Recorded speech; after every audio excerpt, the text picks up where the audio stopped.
Halo semua, selamat bergabung di mata kuliah Mekanika Fluida. Perkenalkan, saya Dr. Fajri.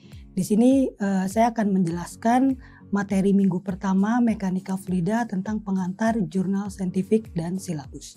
Nah, tujuan dari pengantar jurnal ini adalah karena nanti di setiap pertemuan kuliah saya itu terdapat korelasi antara materi kuliah dengan keterbaruan. Nah, keterbaruan ini paling mudah dikaitkan dengan jurnal saintifik. Lalu jurnal saintifik ini juga perlu dikenalkan kepada mahasiswa agar mahasiswa tahu nih bagaimana mengklasifikasi jurnal, bagaimana mengakses jurnal, bagaimana tahu jurnal yang baik dan benar.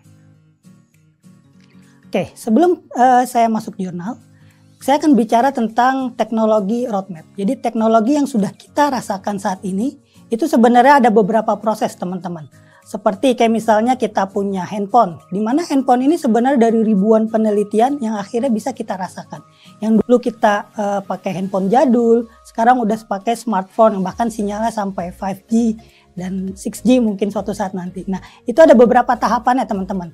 Yang pertama itu adalah basic science, yang dimana yang teman-teman udah pelajari di SMA, seperti fisika, matematika, kimia, dan selanjutnya diterapkan pada engineering aspek. Nah, ketika pada engineering aspek, pada bidang kita, yang kita pelajari saat ini, yaitu misalnya mekanika fluida, mekanika teknik, dan termodinamika, itu adalah kelanjutan dari apa yang teman-teman pelajari di SMA.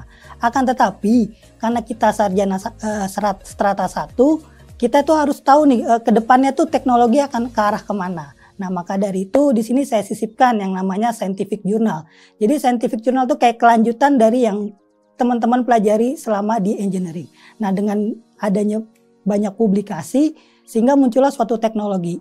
Nah, misalnya kayak tadi HP atau nanti kapal, bisa jadi nanti kapal autonomous, teknologi ini, teknologi itu, kurang lebih seperti itu. Jadi nanti ada korelasinya. Oke, di sini saya akan menjelaskan jurnal saintifik. Jadi jurnal saintifik ini atau karya ilmiah bisa berupa jurnal, disertasi, tesis, atau skripsi adalah publikasi dari hasil kegiatan penelitian yang melalui proses eksperimen atau simulasi, atau juga bisa tinjauan literatur dengan tujuan untuk mengamati atau mencari solusi dari sebuah kasus yang spesifik. Nah, teman-teman bisa lihat nih di slide ini ada jurnal tentang marine renewable energy. Ini adalah jurnal review yang membahas keterbaruan nih dalam membangkitkan energi listrik yang berhubungan dengan laut. Yang di sini biasanya informasinya udah paling terdepan ketimbang dari internet atau apapun itu. Nah, berdasarkan pengalaman saya belajar, jurnal itu dibagi menjadi 3, yaitu jurnal simulasi, jurnal eksperimen, dan jurnal review atau tinjauan literatur. Dan ini parameternya Science Direct ya teman-teman. Mungkin kalau teman-teman punya parameter lain bisa jadi berbeda. Atau jurusan lain bisa jadi berbeda. Oke. Nah, jurnal pun juga ada kualitasnya teman-teman. Dari yang kualitas terendah, jurnal Q4, lalu kualitasnya makin naik Q3, dan jurnal Q2 hingga Q1.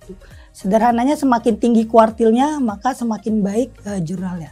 Sederhananya kayak misalnya Q1. Q1 itu teman-teman ketika mau publish di Q1 proses reviewnya kompleks. Biasanya dibaca atau dikaji lagi oleh pakar sehingga nggak gampang nih untuk tembus Q1. Nah, di sini saya juga kasih tutorial buat teman-teman. Jadi kalau teman-teman nanti bisa download jurnal, misalnya sudah ke-download nih jurnalnya, pengen tahu nih apakah dia Q1, Q2, atau Q4, atau bahkan nggak ada Q-nya, teman-teman bisa akses nih di simago.jr. Sederhananya kalau kita di kapal ada badan klasifikasi, jurnal pun juga ada teman-teman badan klasifikasinya. Jadi kayak tadi ada Ocean Engineering. Nah, Ocean Engineering masukin aja ke SJR ini, maka akan ketahuan nih dia Q1, atau Q2, atau Q3, atau Q4. Oke, sekarang akses jurnalnya. Tadi kan tahu klasifikasinya, sekarang mengakses jurnalnya. Untuk akses jurnal biasanya saya terutama menggunakan Science Direct atau Google Scholar. Jadi misalnya gini, teman-teman kalau mencari kata kuncinya kapal autonomous di Google, maka Google akan memberikan informasi secara umum. Tapi kalau teman-teman cari di Science Direct, di Google Scholar itu adalah keterbaruannya, teknologinya udah sampai mana, yaitu ada di Science Direct atau di Google Scholar. Nah itu ada contohnya misalnya kapal atau mekanika teknik atau mekanika fluida. Okay.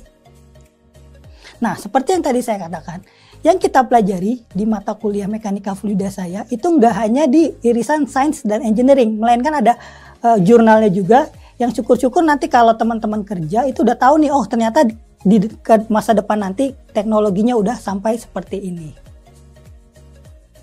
Oke, baik, terakhir. Jadi ini ada silabus mekanika fluida yang di sini saya menggunakan bukunya Profesor Yunus, judulnya Fluid Mechanics and Fundamental Application. Nah, di sini ada pembahasan setiap minggunya. Di minggu pertama tadi ya kita membahas jurnal dulu. Di minggu kedua kita akan bahas basic konsep dari mekanika fluida. Minggu ketiga kita akan bahas properti dari suatu fluida. Minggu keempat nanti kita akan bahas tekanan dan fluid statik. Biasanya kalau di kapal itu kaitannya sama hidrodinamika. Lalu minggu kelima kita akan membahas tentang energi di mekanika fluida. Minggu keenam kita akan membahas momentum. Minggu ketujuh, nah ini cukup penting minggu ketujuh karena nanti sampai skripsi kemungkinan besar akan keluar lagi, yaitu dimensional analysis dan modeling. Dan ini ciri khasnya kita teknik. Lalu ada UTS, lalu ada sistem perpipaan, dan yang paling menantang nanti ada Navier-Stokes. Lalu ada aliran dalam, lalu ada turbo machinery, dan terakhir kita akan belajar software engineering equation solver. Lalu terakhir minggu ke-16 UAS. Sekian, terima kasih.